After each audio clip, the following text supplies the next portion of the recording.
It's a lighthearted comedy podcast. So let's dive into living a life filled with regret. Get me a cane to get to the coffee pot. See, the happier you are. Why is this so hard for me? And I was just go, work. Greetings and happy Christmas. It's your girl, Kelsey Humphreys, rom-com author, comedian, vlogger, podcaster, oversharer, bestie, and if everything comes out on schedule today, Happy Christmas is out today. So happy book launch to me. If this is your first time watching, I'm so glad you're here. This is one of those videos everybody loves, like 40 things I wish I'd known when I was 20. And I am going to talk about some of my regrets and things that I wish I had known. But I do want to say first that the plague is upon us. Did I mention how when we homeschooled, we never got sick ever? And do you remember that at episode 1, I think the family was sick with fevers. And now we have a stomach bug just going through us one at a time. We're dropping like flies. We're like a little thing, 8 little dominoes lined up in a row. It is the absolute worst. So happy book launch to me. I clearly have not been affected yet, but I'm just on edge. Every single muscle twitch, burp, fart. I'm like, this is it. I'm going down. Just one of the joys of being a mom of 6 and working and trying to function in society, because so much of your time is just spent cleaning. And right now, cleaning bodily fluids, even more so than usual. But my book is out today. If you're watching this right now, if you've ever gotten any joy from anything I've ever shared with you since 2015, please go order Happy Christmas. It helps me the most if you get the ebook. Well, I don't make the most money that way, but that helps with the Amazon rankings. I get the most money if you buy a paperback from Amazon or if you get the signed special edition from my website. Okay. Today's episode is a good one. We're about to go into October, which is my birthday month. And so one of the reasons I even started the Happy Tears podcast is because I felt like I had so much just that I had learned from going through infertility, the adoption process, adopting the first couple years with our new kids, and, the surprise pregnancy and just all the things. My life's been turned upside down. And so I have shared a lot of that with you in bits and pieces already through the last few episodes. But since it's my birthday month, I thought I would do one of those, 40 things I wish I knew in my 20s. And I actually have 41 because I'm turning 41 and I am all up in my feels about it. I will not go gracefully into that dark night or whatever the quote is. I am behind on my Botox. Please don't look at my forehead. And I'm not wearing my glasses, which means by the end of this, my eyes will be totally exhausted, but they glare against the ring light. Okay. I am vain and self-conscious about aging. So I don't love just putting my age out there. But for a long time, I tried to hide my age, and now I'm old enough to not care. I'm 41. I've learned some things. I've seen some things. I've been through some life, some trauma. In other words, I feel like I have some value to offer. And so I made a listy poo, but I want these to be, I'm hoping some of these you've never heard before, because I know there are a lot of these on the internet and they're very trite. And, very cliche and things we've all heard before. Obviously, I'm going to put my own spin on them. Also want to note that this episode's probably not going to have as much nice editing, maybe with video clips, special effects, audio, whatever. Because like I said, I just feel like at any moment, I'm going down. So I'm going to quickly get through this and make sure that I have my episode go out for this week. The Happy Tears podcast is uplifting, encouraging, inspiring. It's a lighthearted comedy podcast. So let's dive into living a life filled with regret. So back to the lessons. Here are 41 quick things that I wish I knew in my 20s. I would love to know in the comments which one is your favorite. I would love to know if you are also in midlife, if any of these you learned the hard way as well. I'm kind of going to go through these in physical, spiritual, emotional, parenting, marriage, whatever. Number 1, sleep deprivation has the same effect on your brain as a concussion. Look at the studies. We need to quit messing around with our sleep. And definitely in my 20s, I was still drinking then. I had so much horrible sleep because I was hungover. Then I went into my hustle era and I was just go, work. And thank you again for actually listening to me and following me. Anyway, in my hustle mode, I definitely gave up sleep. And then even just going through the adoption and the baby, there were so many times where I was tempted to, just push through and not sleep. And there are days you have to. There are days as a mom you don't get to stop and rest. Sleep when the baby sleeps is good advice, but it's not always practical. But the second time, like my second pregnancy and baby with the kids and everything, I did sleep more. And I just knew like I cannot function without sleep. And this is something nobody really talks about when you're young, because you're young and fabulous and you have all this energy, but it's bad for your brain later. So like dementia and Alzheimer's and all these things that happen to our brain is somewhat preventable. Some studies are showing, and a lot of that has to do with your obviously diet and exercise and lifestyle and environmental toxins, but also sleep. Okay. Second one, your posture sucks. These are physical things, right? I wish that I had been forced to have, like, I remember my mom nagging me about my posture. And I was just like, right? And now I'm just constantly Stoops McGee. And my children, I'm trying to work on it with them, because if we can just get them in the habit, my husband, his, I guess, dad, he talks about it as it was his grandpa used to always come behind him and push his shoulders back and like unslump him. He has great posture, and like dancers, ballerinas, like I feel like when you go out into the world, someone with great posture is like owning the room, and they're getting fewer and they're getting fewer and farther between because we're all just slumped over looking at our phones or hunched over at our desk. Did you expect that to be on my list? The thing is, if you can work on it now in your 20s, if you can get ahead of it, then by the time you're 40, you won't look like a 90-year-old just hunching around, walking, just get me a walker, get me a cane to get to the coffee pot. Oh, number 3. Quit being an idiot about sunscreen. Now, the young kids these days already know, but we paved the way for you, you beautiful, glowy girls with your perfect skin. We paved the way in the tanning beds. I still, to this day, if I'm in a hurry, I get out and go get the kids without any sunscreen on. And the car, like I watched this dermatologist on Instagram, because this is the age I am, where the algorithm just keeps showing me tips about how to look younger. And a dermatologist was like, if you're going out in public and you're driving your car, is your car windowless? Like, you should have sunscreen on. And sometimes I still don't. So don't be an idiot about sunscreen. Next one. Good habits are easier to maintain than to start. Oh, this is so good. Don't fall off any of the wagons, girl. Any of them. If you get on a wagon where you are eating salad regularly, if you get on a wagon where you are running, going to workout classes, you're lifting 3 times a week, if you get into a routine, don't break it for nothing, because it's so much harder to get back into it. And I had a great workout routine before the kiddos moved in, and then pregnant. And I mean, it all just fell apart, and I wish I hadn't let it. I should have tried harder to keep it going, because now I'm finding it really difficult to get back into some of my healthy routines. So I'm going to repeat that. Good habits are easier to maintain than to start. The next point is a really good one, but I need to remind you that the Happy Tears podcast is brought to you by my books. Please buy them. Please buy Happy Christmas right now. Go on Amazon, pull it up, and buy it. It is a small town, marriage of convenience, billionaire, British, opposites attract. He's a golden retriever. She's black cat, kind of mean and grumpy. Romance. The whole premise is that she is secretly in deep debt. He has to get married in order to stay in the family trust. They run into each other at an industry event, and he's like, "You're gorgeous. Why don't we get married?" And she's like, "I can't stand you, but also I need the money." Then, to convince the press and his family that it's a real marriage and not just for the money, they go to her hometown, which happens to be Juniper Falls, which is a holiday-themed town.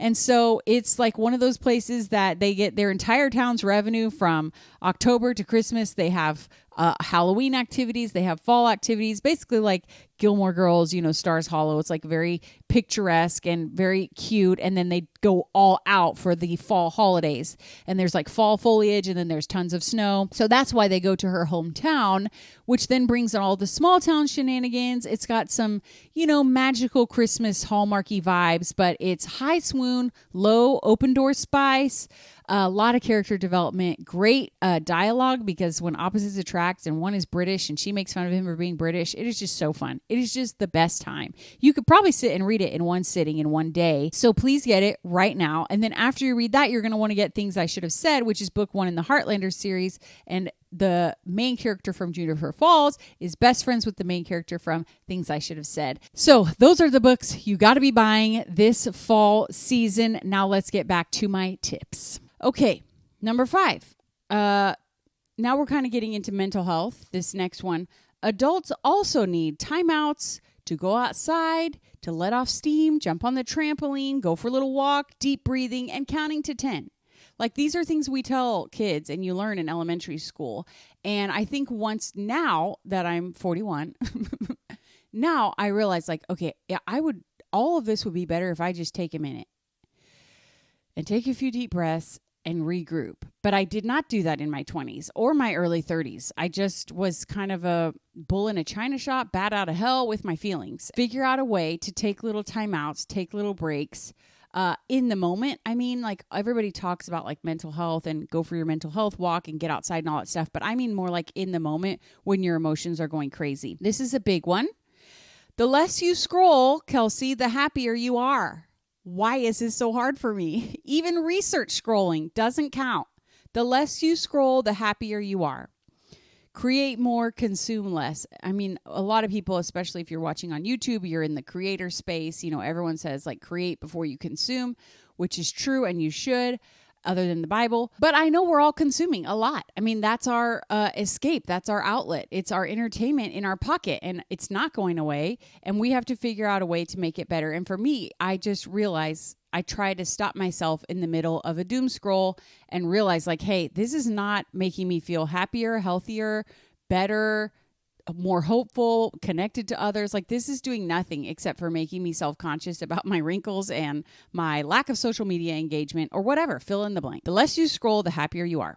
Okay. Mental toughness is the name of the game. I already did a podcast episode talking about this, but I would tell younger Kelsey to give up alcohol cold turkey a lot sooner than you did, girl. As soon as you can, give it up cold turkey and stick with it. Then run a half marathon and stick with it. Give up sugar and stick with it. Like, the earlier I could have done these really, really hard things, the more prepared and probably ready I would have been for more kids and more success and all the things that I'm finally getting to enjoy now. And I wanted for so long, you know, a decade of waiting. Well, I think the Lord was like, girl, you're not ready. You can't handle it. You don't have the mental toughness. You guys, if I was eating sugar during the last 2.5 years, I would be 300 pounds because I would have just emotionally consumed so much chocolate covered almonds. The ones from Sam's, Maker's Mark, chocolate covered almonds. There's like a tiny bit of almond and a whole chunk of chocolate. Best thing ever. I would have just started ordering those bulk like a small grocery store. Kept him in the pantry and ate like one jug a day. I wouldn't have been able to cope. I would not have been able to cope without that crutch. Mental toughness is the name of all the games. So if you can start keeping promises to yourself with a challenge, with giving something up cold turkey, try it maybe for Lent this year or whatever, or January 1st when it comes up in a couple months, do it. You need to get a lot better, probably, if you're young and fabulous, you need to get a lot better about asking for help, because later on in life, you're really going to need help and you're kind of going to suck at asking for it. I still struggle with this to this day. And obviously we are a big ass. Asking for help with my kids is a big thing. We are not a small, simple, like, oh, here, will you take my one child to T-ball? That is not what we've got going on here. And it's still really hard for me to ask for help. I want to, white knuckle superwoman all of it. And some of this is pride and ego. Some of it is insecurities and self-consciousness, like about how we do things and what my house looks like and how dirty things get and I'm pretty organized, but for a while there, I was very unorganized and I was self-conscious about that. None of that freaking matters. Ask for help. You're drowning. You're going to die. You're going to end up crashing out in the hospital, so burnt out, burning the candle at both ends. You have got to ask for help and to practice when you're young and you don't need huge favors, because later you will need big favors. Okay, getting into some spiritual things. I have not done an episode, and maybe I should. Leave a comment, send me a DM on Instagram about God's faithfulness in our story and all that he did and like little tiny miracles, some of the amazing things. But what's crazy is like he has just completely answered prayers, shown up, been faithful over and over again. I don't know how many times in my life I will say, well, it was a total God thing. Like someone will ask about my books or finding my nanny or the adoption and all of the different things in my life. So many things. And I'll always be like, well, it was a total God thing. Okay. I say that all the time. But right now in the present, I cannot remember that God will take care of it. This too shall be a God thing.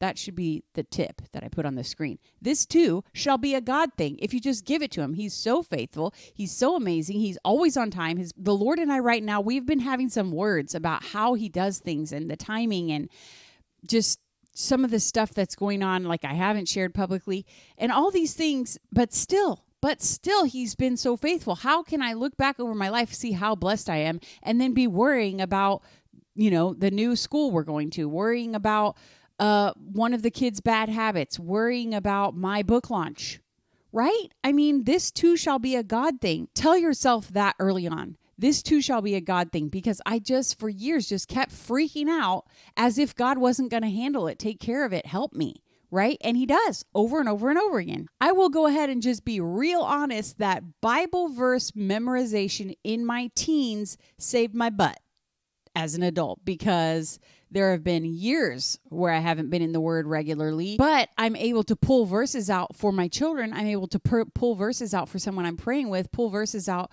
for myself when I am really distraught. And Bible verse memorization when I was young saved me. So if you have the time right now in your quiet time routine, I encourage you to do memorization, Bible verse memorization, because later on in life, when you're totally strapped thin and all you have time for, like I would listen to church podcasts, like listen to a sermon while doing something else, those memorized verses will save you. And that's a big thing as a parent. Now we're very big on Bible verse memorization because, hide the word in your heart. You're going to need it later. Similarly, next point, self-help and personal development that I read even in high school and then in college and then in my early 20s, like that definitely helped me the last 5 years when I was not really reading any I was so over all the books, all the personal development. I haven't read any trending nonfiction books. If you tell me a nonfiction book of the last 5 years, I have not read it. I am not interested.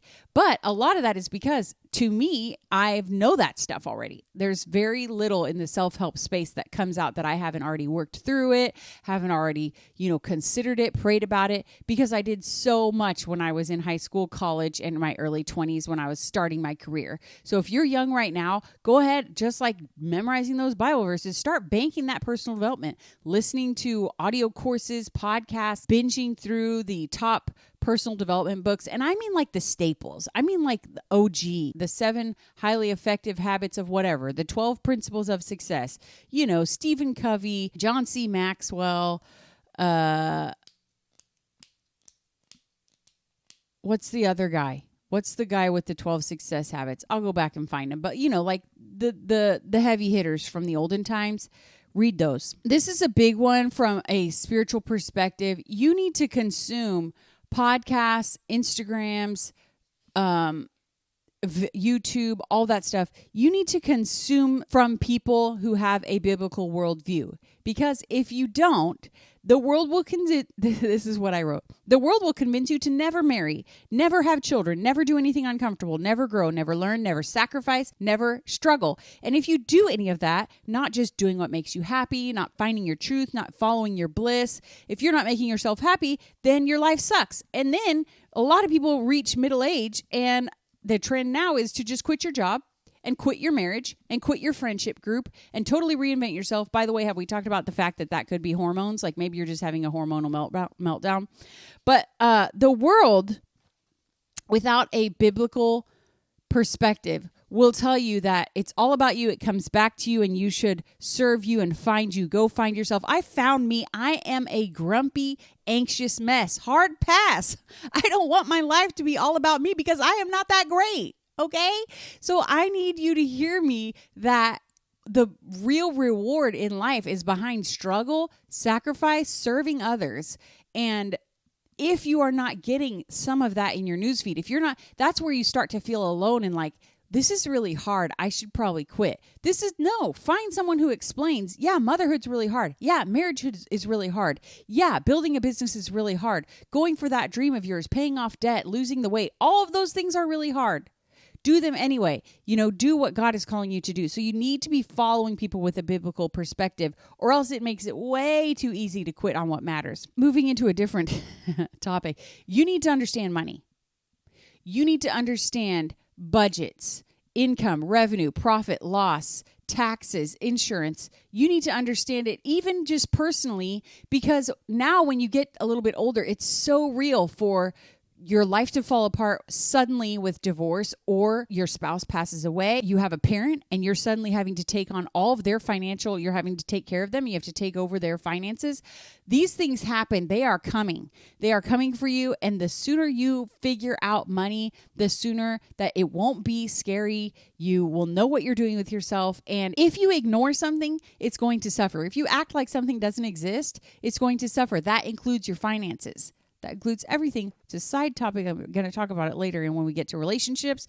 But if you ignore it, it will suffer. That includes your money. Also, financially, if you can just be smart when you're young and make some bold moves, you will reap the benefits earlier than you think. When we were in our early 20s, I was very irritated with my husband because we had been set up for success, as I've talked about in past episodes. Neither of us had college debt. Our parents set us up with cars and college that was paid for, which is amazeballs. I mean, wow. And I thank them all the time for that. But that set us up to continue that. But I didn't like it. I mean, my husband was very much like, no, we're not getting a new car. No, we're not going to switch houses. Like, we're going to stay in this. We're going to live this way.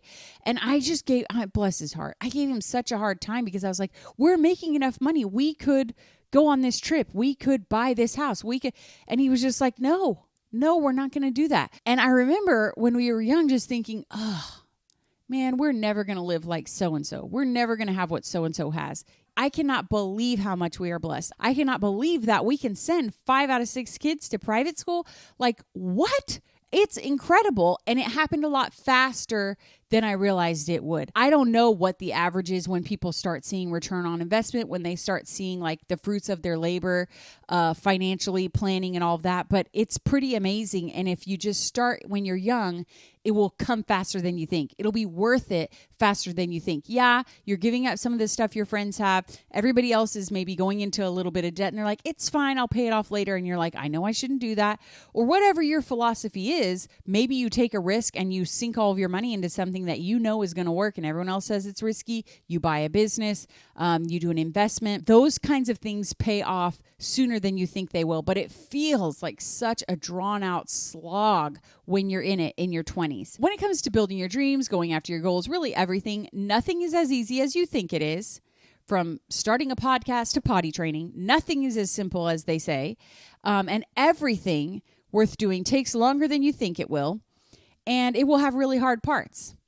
And then the second part to that, or number 16, is at the same time, small efforts every day will totally change your entire life in just a few months. Working on that book series every single day, working out every single day, decluttering for 15 minutes every single day, Bible verse memorization for a little bit every single day. The compound interest of small daily things is completely mind-blowing just 6 months, 12 months later. And if you've ever lost a lot of weight, you know it takes at least 12 weeks for anyone else to even notice what's going on. And you finally start to feel like a baller because people are like, oh, you look fantastic. And you're like, yeah, well, I've been working on it for 12 weeks. Where you been? Where are you at? You finally get to start buying new clothes. But 12 weeks is a blink. 12 weeks is nothing. After you get through it, you're like, well, actually, that was, I did it. That was not so bad. So what I'm telling you is, everything is harder than you think it's going to be when you start. You start and you're like, I got this. Is it doing a weekly podcast? Bunch of spit. But it's harder than you think. It's harder than you think, and it will take longer than you think. On a macro level, it seems to take forever. But the micro things, you just work at it day by day by day. And all of a sudden, 6 months later, you have totally changed your life. A year later, you have totally changed your life. This has worked for me in many areas. So trust me when I say, yes, it's going to be harder than you think, but small things daily That's all you have to do. You have to do small bits of it every day. Just hack away at it. We think we have to do more in the short term to get to where we want to go in the long term. And really what it is you have to do small amounts regularly. You just have to do the consistent work rather than, I'm going to kill myself for a week and it's going to be amazing. No, that's not the answer. The answer is to chip away at it daily instead of trying to do a week or a month or a quarter. You got to do it every day. Definitely professionally, but also with dreams and goals or even with your family. The more focused you are, the farther you'll go. This is a struggle for me even now today. I probably should not have started this podcast. I probably should not be posting videos on YouTube. I probably should be doing nothing but focusing on getting more people on my reader email list and writing the next book. I enjoy encouraging people. I want to be an entertainer. I want to go out on tour someday. So I'm doing all this stuff. But the reality is it slows down what's kind of put my career back on the map in the first place, which is the books. Everyone likes to say that they have some ADHD now, which I feel like is a disservice to people who really were diagnosed with ADHD. And I also feel like if everyone has it, then no one has it. But part of this is environmental. We have more options than ever before. Like the internet has opened us up to, well, you could do this and you could do this. Well, you could do this, you could do this. Look at this. Look at this girl. She did it. She did it so fast. Year later, her life is totally different because she did a little bit every single day. But now we just see all these opportunities. And for people who do have shiny object syndrome, like ya girl, it makes it harder. It makes it a lot harder to just stick with one thing, especially when building anything worth building is kind of hard. You got to stay focused. Professionally, when it comes to your goals and hustling, rest is both productive and necessary. Like I said already, professional burnout will make you physically sick. You will physically crash and end up in the hospital. You have got to learn how to incorporate rest, how to completely unplug, and not like, I'm going to go listen to a business podcast. I mean, remember when in one of my really early episodes, I think it was like episode 1 or 2, I told you guys that my whole new career, writing these books, getting thousands of fans, people messaging. I had a message day before yesterday. Random girl was like, I just found your books and read all of them. I don't even know how I found you, but I'm obsessed. Please write the next book. This girl found me out of nowhere. She doesn't know me from anyone. We have no mutuals. And, those kinds of things. An amazing, life-changing career happened because I just said F it and did nothing but read fiction for like 2 weeks. Not read self-help, not listen to podcasts, not make a new vision board. Sitting, doing nothing but reading fiction for 2 weeks. So you've got to find real rest, real Sabbath, where you take the day completely off. I really admire people who turn their actual phone off for a whole day. And that I never say never anymore, but I could never. Got to find a way to incorporate real, meaningful rest, which is productive and necessary, especially if you're a creative. If I don't take breaks, my ideas are terrible. This might be a Kelsey specific one, but like, girl, quit rushing through everything. I have learned now, and I feel like it really has taken me a long time to get this, but I was just always in a hurry for the next thing. And that could be as simple as we're at lunch and I'm ready to leave for whatever we had planned after lunch. During the weekend, I'm ready to get back to work. It's a Friday. I'm ready to get to the weekend, with my kids, trying to rush to get into the car, rush to get to wherever we're going. And obviously you don't want to be late. You don't want to be inconsiderate. You don't want to instill a habit of lateness in your kids. But for the most part, I mean, people understand if you're running late. And I would just be hurrying, rushing. Why? Not only does it just add unnecessary stress, but if you're never in the present moment, it messes up your memories. I have really shoddy memories of my early 20s, even my teens. And I think it's because I was this way. I was always so focused on the next thing, driven to the next goal, working on the next project. I should probably sit and unpack that. That's probably one of those things I haven't really worked through. Like, why am I this way? And what was I really trying to get to? But all of that to say, I have really bad memories now because I was never present in the moment. And then you can't remember anything. So while you're living your 20s, your 30s, while your kids are little and you're enjoying these moments, but you wish they were over, I get it. And I'm going to say that in the parenting part when we get to it later, but you'll miss the moments as memories if you're not present in those moments. So quit rushing. When it comes to your mental health and things, just doing things for fun, just trying to enjoy things, because everyone will say like, just do stuff for fun. And we do. Hopefully you do. But when you're young, your 20s and 30s, especially right now, and I hope culture's moving away from this, but it was definitely like every hobby should be monetized somehow. Like every interest should be somehow like, if you have an interest, you should at least have an affiliate link to send people to buy that thing. Or if you're going to share about it on your Instagram, you should probably set up a whole separate business Instagram and try and grow it and try and have a product and all that thing. Every single hobby does not need to be monetized. Every single interest does not need to be turned into a business. And I feel like now finally in 2025, we've come back around on that. Even like hobby accounts, if you go to like cozy accounts on Instagram, they're huge and they're making money off of that. And so it's still like, oh, I wish I could, should maybe do what this girl's doing and like turn my knitting into a knitting business.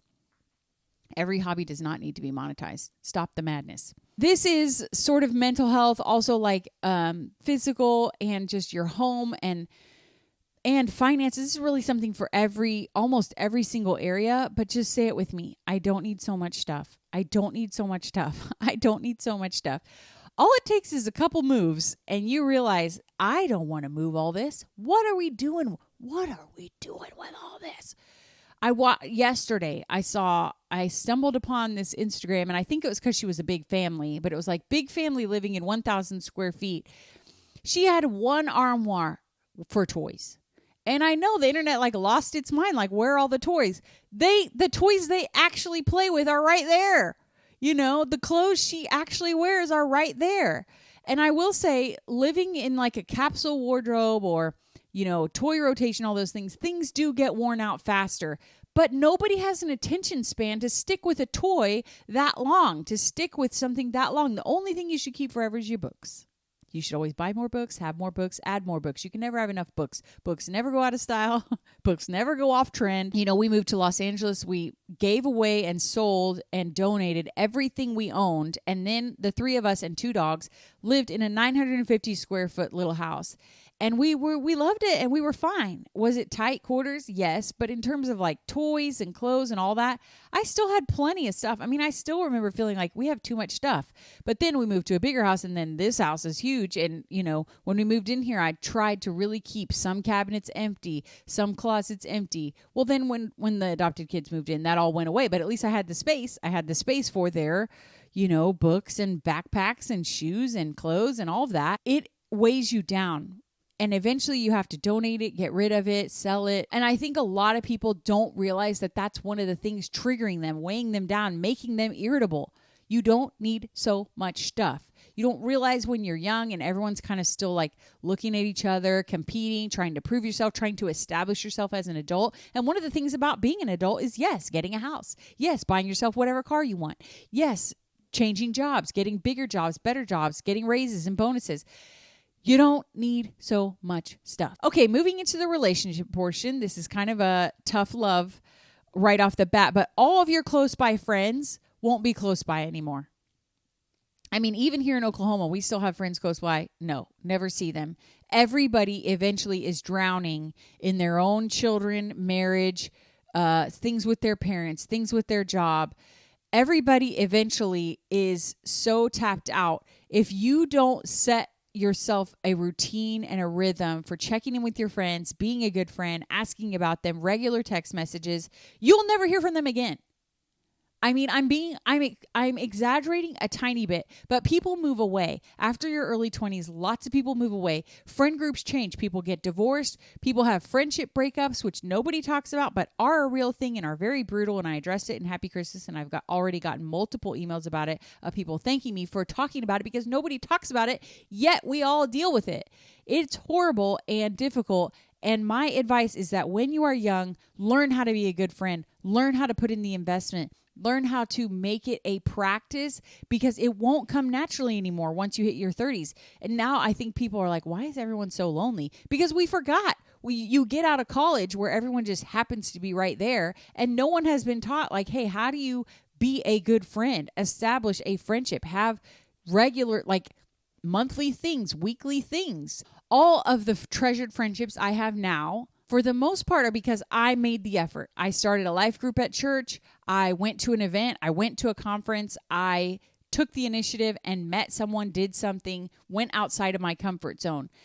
That is the friendships I have now. I have a few lifelong friendships that have maintained since high school and college, like 2, 3, and that's it. all of the friendships I have now from adulthood are from me putting forth the effort. This is hard to hear, and maybe it's just me and nobody loves me, but as you get older, people are not going to call. They're not going to text. They're not going to remember you. They're not going to invite you because they are drowning in their own stuff. That has been my experience. Also, when you get older, number 23 is what we're at here. Party friends are probably not real friends when the party is over. Get clean, get sober, quit your bad habits, and let me know. Let me know what friendships remain after you stop drinking, stop partying. Okay, moving into the marriage portion, right off the bat, I'm going to tell younger Kelsey, I'm going to tell 20-something Kelsey that you need to have more sex. You need to have a lot more sex. Sex fixes so many things. Sex is a holy, divine, sacred thing for a reason. It really helps so much. It was my fault. It was partially birth control's fault. I think it was partially depression's fault, but we did not have a great sex life for a really long time. We also had some purity culture issues. We were very young, didn't know what we were doing, yada, yada, yada. Have more sex. Have more sex. That was a fun one. Next one, not as much fun. You need to talk about things proactively when they start to become an issue or an annoyance, and not at bedtime. I don't know if this is just like, I've talked to some of my married friends, and we all tend to do this. The only time that we as women feel like we can finally talk to our husband is right before bed. And at that point, he is like, I am tired. And it happens over and over again. And now we've recognized it. We've made jokes about it. We talk about it like, okay, well, we have to plan to talk about this tomorrow if we're not going to talk about it right now at 10 p.m. while we're both sitting here. And I have you as a captive audience, and I want to unload on you all of my thoughts and feelings and grievances. Not the best thing to do right before bed. A lot of issues are issues because they festered. So if you would just talk about things proactively, talk about things on the front end, right at the beginning, when it's awkward, when it hurts the most, when it's the freshest, that will help things from really taking root. Because then once you have bitterness and resentment, it's a lot harder to work through that. What did I say? Good habits are easier to maintain than to create. That's the same thing with communication in marriage. If you can get into a habit of check-ins, sharing what's really going on, if it needs to be a weekly scheduled thing, but if you can get into the habit of, okay, I am really ticked off right now, and I need to figure out why and tell him before it becomes a regular recurring thing. And then I become bitter about it. And then by the time we actually discuss it, I blow up like a volcano because it's just been lava sitting down there for months. Next one, romanticize your own romance. And maybe this comes from someone who reads a lot of romance. And everybody hates on romance readers, but are you not rewatching your favorite romance movies? Are you not binging holiday rom-coms on Hallmark? Are you not also, rewatching The Office and Friends and all of these different shows, movies, like everybody's, classic hits? Guess what? Those are romances, a lot of them. So reading it, watching it, binging it, we look at those things, and what I write about in my books and what those TV shows and movies show are the beginnings of a relationship. For the most part, I do have things I remember. The dark blue one, they're already married, and that's called a marriage in crisis trope, where you kind of go through the beginning of their marriage, and then they have trouble, and then they get back together, or they work through it, or whatever. And that's a specific trope that's much, much, much less popular because it's too real. Nobody wants to read about that because they are currently living it. And of course, I tried to make it funny. There are some things from my real life in that book. For example, toothpaste on the wall and people doing parkour in the house. Just some funny things. All of the entertainment when it comes to romance and love and marriage, focus on the falling in love, the beginning of the romance, because that is the most exciting, fun part. Getting into a rhythm of waking up, going to work, coming home, eating dinner together, watching one show, going to bed. It's not romantic. It's not interesting or exciting or watchable. What I encourage is, as you're reading, watching, put yourselves back into the space that you were when you fell in love. Everyone has different ways of romanticizing, but, you can take more, you can take photos and videos and then go back and look at when you guys were young and falling in love. Go back and remember the sweet things he did, the funny things he said, your first few dates. In my email newsletter, now I have a reason to sit and write people about my marriage, so I have an advantage, but recalling sweet things that my husband have done over the years. Maybe at your anniversaries, you sit and talk about all the sweet, funny things you've done for each other, your past gifts that you loved. Every marriage goes through really, really hard times. It is unavoidable because you're two selfish people, who are not Jesus, trying to work it out without Jesus. Very difficult because you have to be selfless. You have to sacrifice and put the other person first, and you have to work through things together, not just what you want and your happiness and your peace and your truth. And so it is really hard. But if you can find a way to romanticize what you do have, like take your own life, take little pictures of it, and have Google make a slideshow. I'm not joking. One of the greatest things that I did at the beginning of this year, 2025, is I made a vision board for the year using photos from 2024.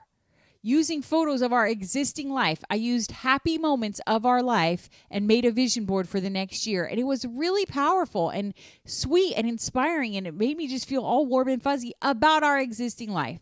So you got to figure out a way to do that with your marriage. We're at number 27. This is a big one. You have to remember that you're not actually mad at each other a lot of times. A lot of times you are stressed about work. You are tapped out because you have been with tiny kids all day. Your house is cluttered. You are just physically exhausted. You have a migraine. He is nauseated. Like all these different factors play in and you snip at each other. And then that turns into some bigger ongoing fight. When the reality is at the start of it, one of you was hangry, And it takes some maturity to stop and realize like, hey, this is actually not about the two of us. A lot of times in parenting, you got to stop and realize like we are both frustrated with these kids right now, with the teen who has an attitude, with the child who just continues to pee her bed every night and every morning. We got to deal with this, that kind of stuff. It turns you against each other. And you have to remember you're us against the world. And when I say the world, nobody's like coming at your marriage, but like traffic, the flu. That's what I mean. Us against the world. It's you and me against the flu. It's you and me against the neighbor who keeps letting his lawn creep over onto our side of the lawn, and you have to go out there and mow it, and you have a bad attitude. You see what I mean? You got to remember that you're on the same team, and most tiny things start when you're not actually mad at each other at all. You're just irritable. I talked about this in one of my previous episodes in like when you're looking at influencers and people who are ahead of you. And so I'm just going to say it again now, but to build the life and the family you want, you have to do it brick by terrible brick. So to get to the vision board, you have to go through a lot of work and trenches and difficulties to get there. Now, specifically with parenting, we're moving into our parenting portion. Let's say you want to be a family who travels. Okay, you've got it on your vision board, the RV, you're taking everybody on the road, or you're traveling by plane, you're going overseas. If you don't work to have firm boundaries, you're going to have kids who run off, get lost. You're going to have that kid who's kicking the seat in front of them. You're going to have kids who leave wrappers everywhere, who make noise, who are disrespectful to the flight attendant. That's just one example, but parenting, the actual parenting part when they're little of, things that matter to your family, what matters to us is I want to have a family that can go to a restaurant. I want a family of 8 to go to a restaurant and for that restaurant to not be terrorized. And what that means is we prioritize table manners. I want my kids to be able to go to their grandparents' house, sit and eat what their grandma made, and be respectful and kind and grateful about it. The only way that thing happens is if you're putting in the reps at home. So firm boundaries, consistency in parenting. That sucks for a long time. Parenting is difficult. It's all on you. It's more on you as the mom, if I'm being honest. They see how you live, so you can't be trying to teach them Bible verses if you don't have the fruits of your spirit yourself. I mean, it's so hard. But that's how you get to the vision board. If you're in it and you're doing it, good for you. You're going to get there. It pays off. I can take my family to a restaurant right now, and I am grateful for the work that we've done. My kids are very well behaved at other people's homes. Yes, 6 kids can come. We can come. You can invite us over and we will do very well because we've put in the reps. And so if you're doing that right now, congratulations to you. Good job. Keep it up. I promise you it's worth it. If you're not, if you're just starting to have kids, if you're in the throes of it and things are tiring and you're kind of like being inconsistent with your rules and you're not really living up to some of the things you know you should be doing, you're not going to make it to your vision board. That's just a fact. Things will fall apart when the kids get older. And I don't have teenagers, so I'll come back and let you know if all of our philosophies that we've done with the toddlers and the young kids. I do have a 12-year-old, and as far as the fruits of our labor so far, it's amazing. Does she have an attitude sometimes? Yes. Is she grumpy and withdrawn sometimes? Yes. But I mean, it paid off. It has totally paid off, the boundaries we put in and how we did things when she was little. But I'm about to have a bunch more teenagers in a few years, so I'll check back in with you. 29. A little goes a long way, but especially in parenting, tiny little things. A hug every morning, a hug every night. Sitting and reading one board book, not even like working on chapter book. I did mention in the last episode, I think that you should read aloud. I believe in reading aloud to your family because it's one of these really weird small things that make such a huge difference.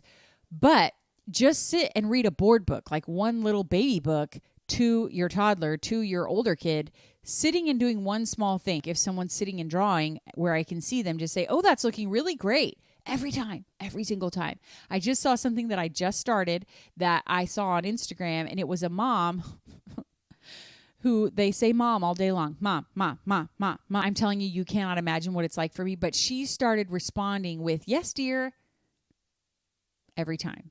So that they knew that she had heard them and that they felt like, oh.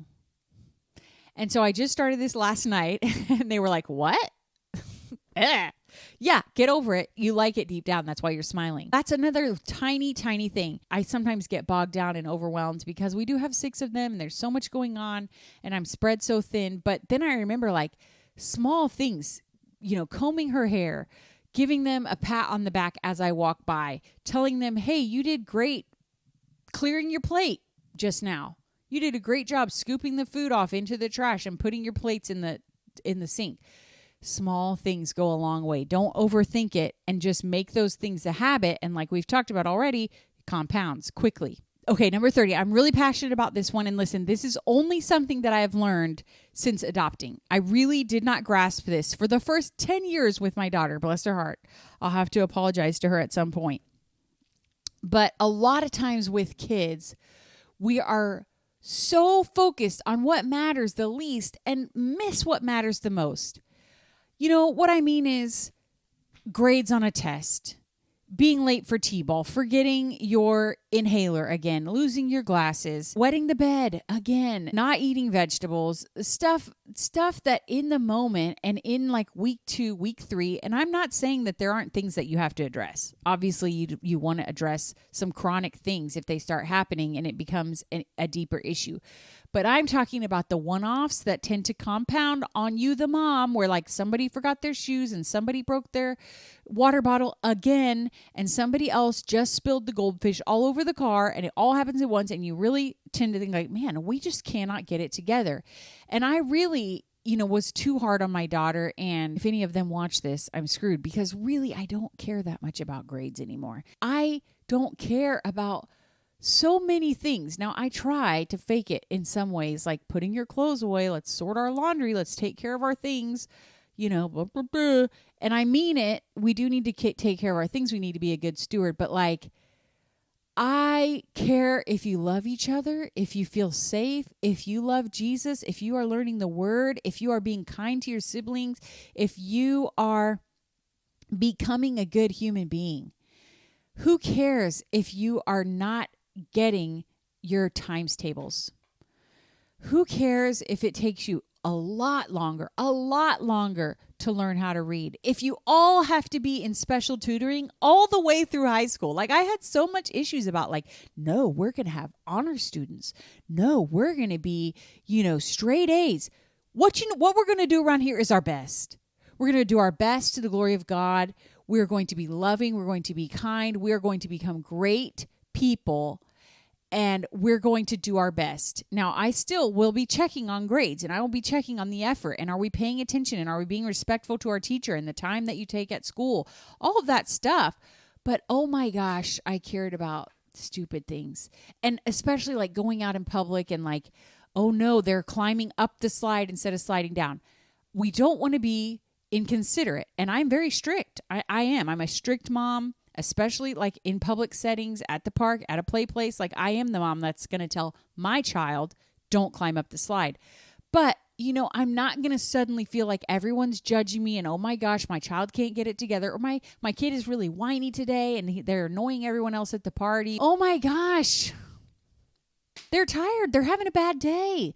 Like we focus so much on like getting them in dance and getting them good grades and making sure they're reading the right literature and making sure that they're, you know, getting enough time out in nature. Yeah, that stuff matters. And there's a lot of those small things that do compound and they're important. But oh my word, are they nice? Are they loving? Are they kind? Whew.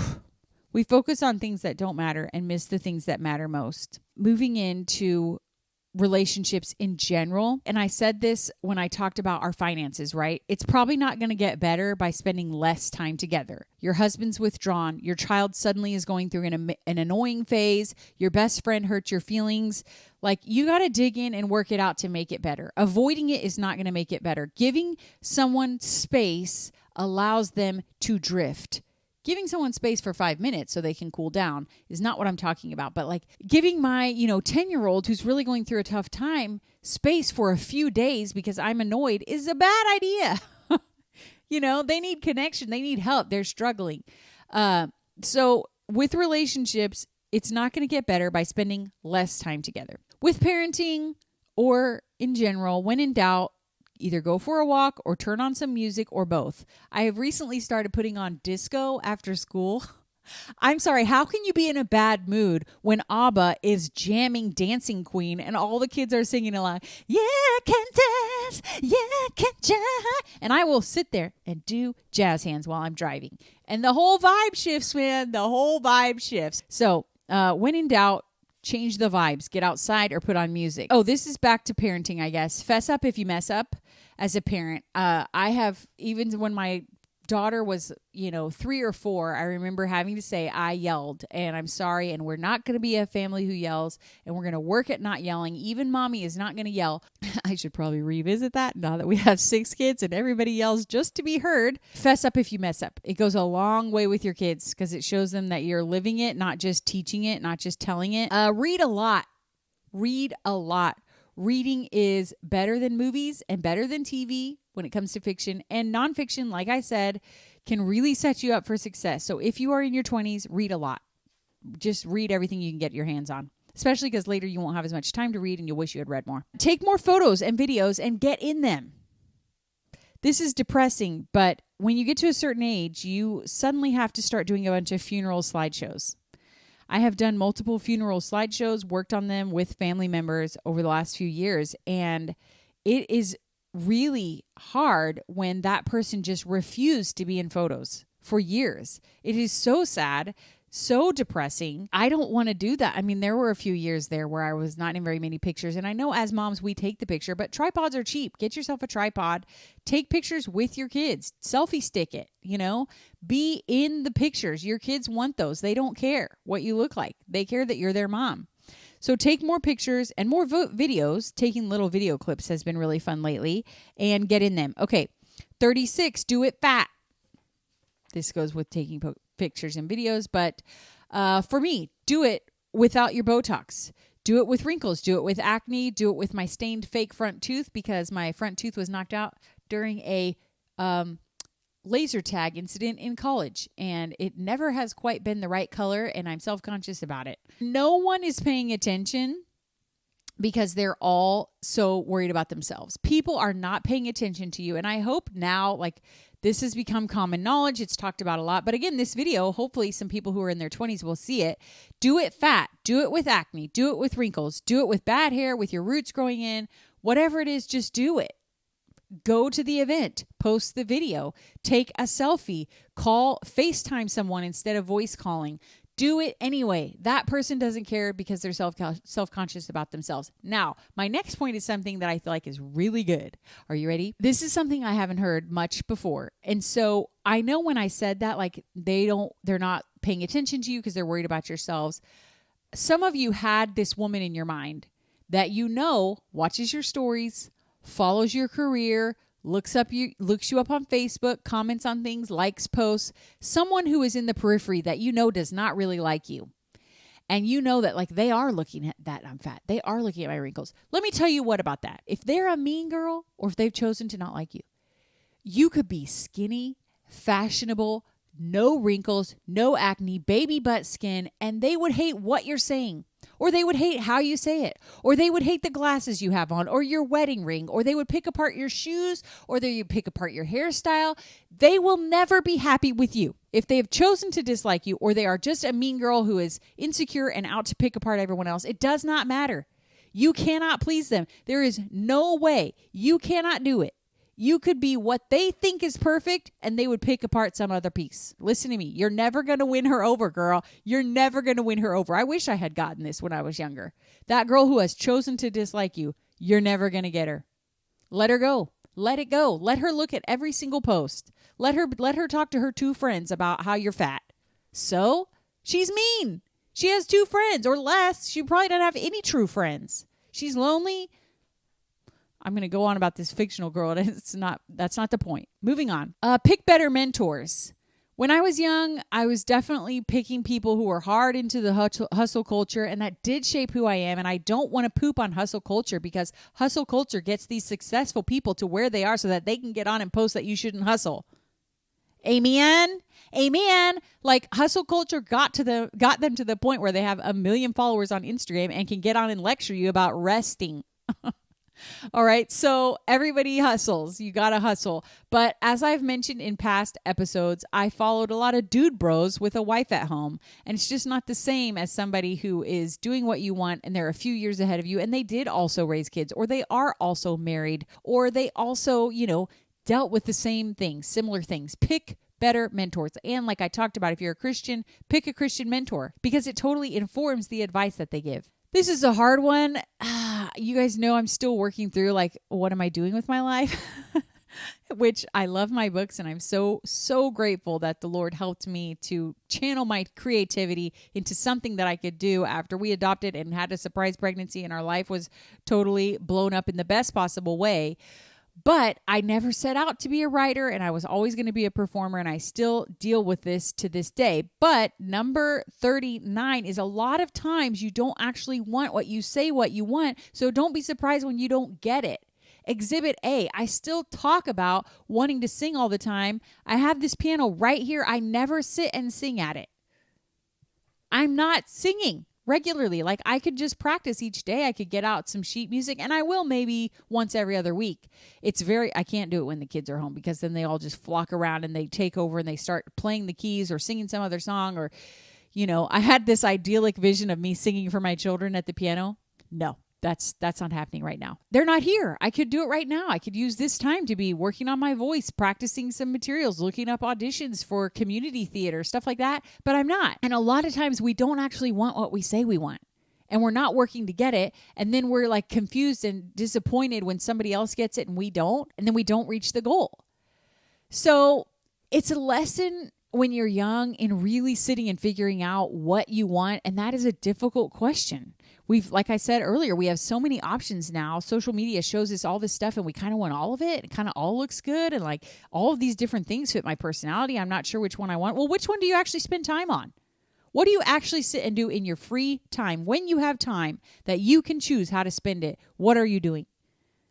And not just escapism, which escapism, reading my books, taking time out, resting is different than, hey, I've finished everything on my to-do list, and I have a couple hours right now. Well, what do you do with that time? We don't really want what we say we want. So don't let yourself get all depressed when you don't get it. What you do with your time and your effort, that's actually going to inform what you really want and what you're really willing to work for.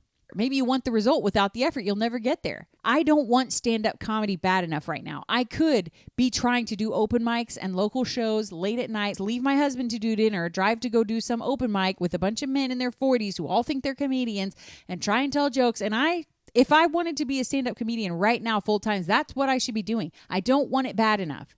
And then I look at stand-up comedians on Instagram and I get jealous and depressed and upset. And I was doing stand-up comedy professionally before, but right now in this moment, what I have available to me to go do is to go try and do local shows, on a random Wednesday night with a bunch of middle-aged white men.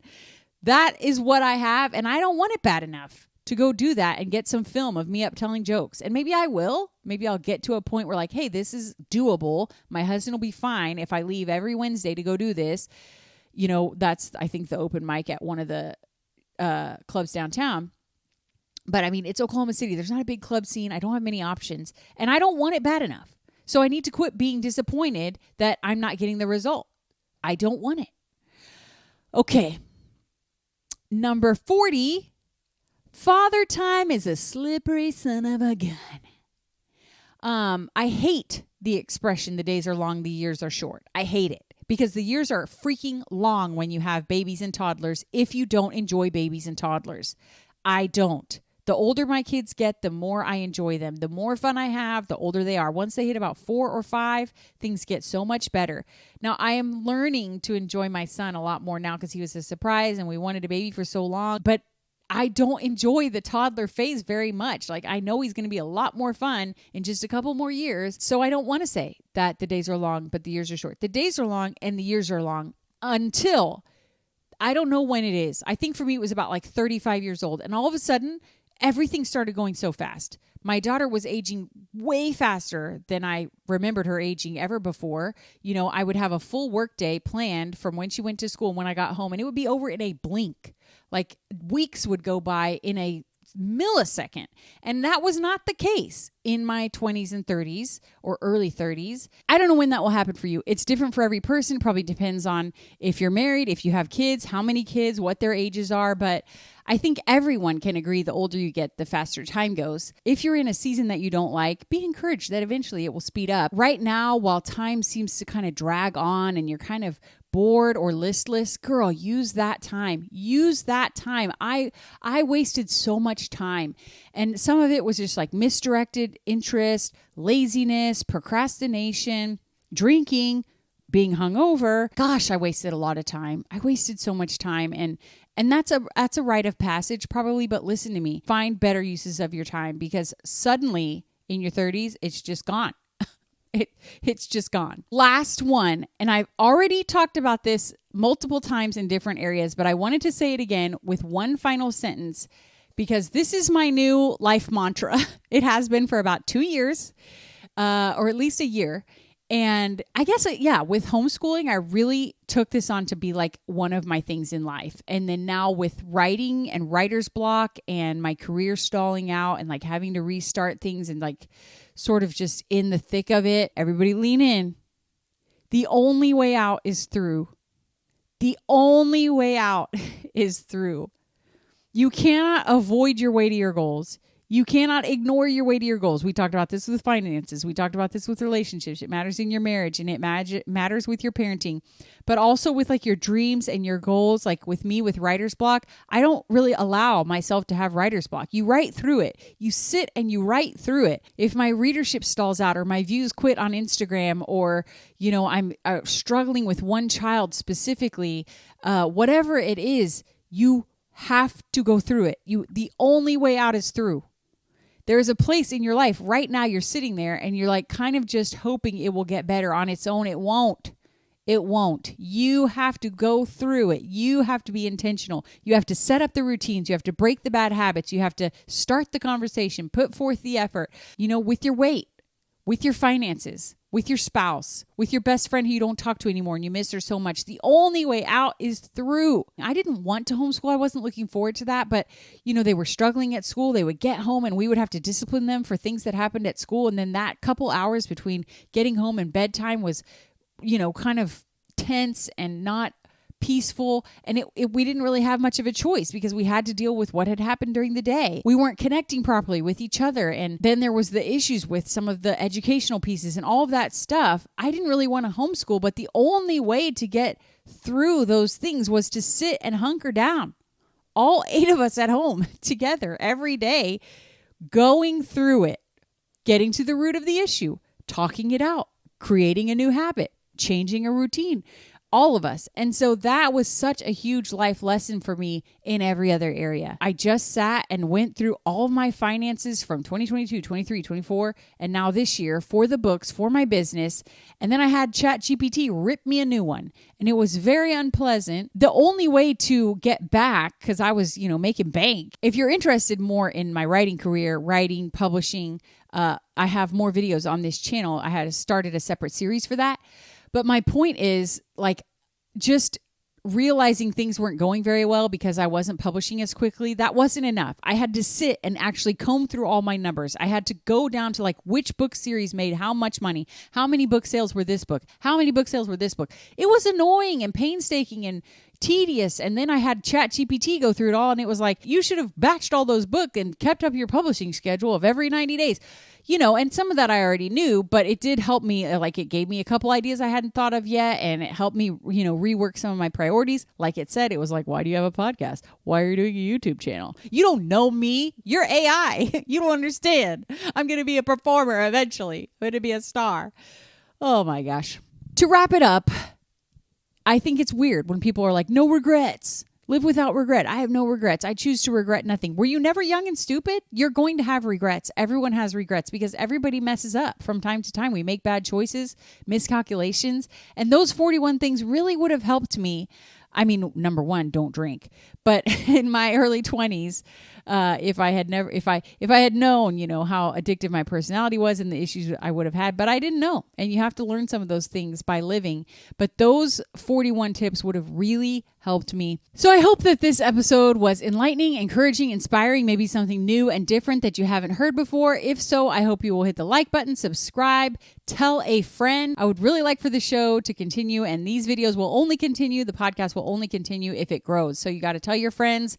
We got to get more people to learn about it. And remember, if you happen to see one of my writing vlogs and you can tell the time's passed, it's been 8 hours. I've just been sitting at my desk. Maybe I'm in a diaper, just weeping, writing it out. No matter what, I'm going to write through it. The only way out is through. The only way out is through. Those are happy tears.